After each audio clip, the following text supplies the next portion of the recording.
Well, 2 years ago today, you might remember a devastating EF3 tornado struck the Wabash Valley, taking the lives of multiple residents and leaving a pile of destruction for those who had to clean it up. Brayton Riley in Sullivan and spoke to residents and officials about how this tragic event reshaped the community. Brayton.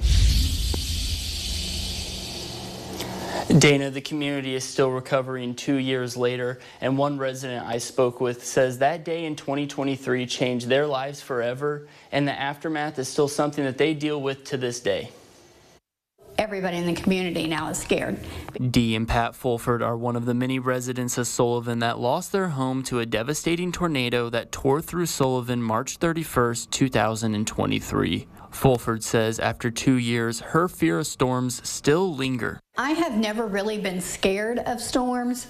I've never really liked wind, but now I'm petrified of it. I've spent a lot of time in our storm shelter, even when there's not anything real urgent around us. It just gives me comfort. It was a storm that devastated lives and transformed a community. It changed a lot of people that day. And I think for the whole community, it changed us. It wasn't just those of us that lost our homes or were in it. The whole community is scared now of storms, and rightfully so. When severe weather alerts name Sullivan like they did this week, Mayor J.D. Wilson says he thinks about what local people are going through. Personally, my heart feels for the ones who were directly impacted by that tornado 2 years ago, because I know the PTSD, I know the thoughts and how nervous and how mind-racking that it can be for those ones who experienced it.